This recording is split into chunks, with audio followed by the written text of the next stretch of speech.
Former rugby union star who announced his retirement last month after being diagnosed with motor neuron disease has embarked on a gruelling fundraising challenge today. Ed Slater played for Leicester and Gloucester and is cycling the 350 miles between his two clubs.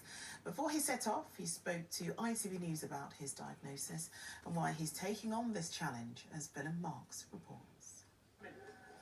It started with a kiss from his wife Jo and a big hug from his boy.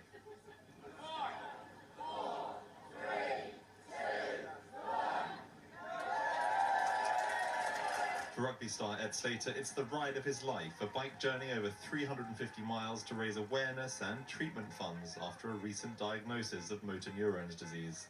Loud local support greeted the Gloucester giant this morning as he set off from the team's Kingsholm Stadium, proof, if needed, of his personal popularity. It's been absolutely uplifting to see how many people are here. I think it's a great thing what he's doing, obviously to support this illness that he's got. All I can do is focus on the short term and day by day and enjoy time with the kids, time with the family, try and find things that, you know, I can channel my energy into and focus on.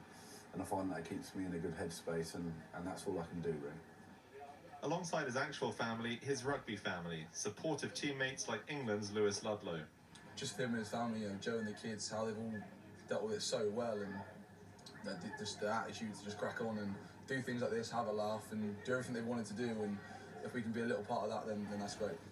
After more than a decade at the highest level, Slater said goodbye to a sport he loves, but draws support from slightly older players like Rob Burrow, struggling with the same surprise diagnosis.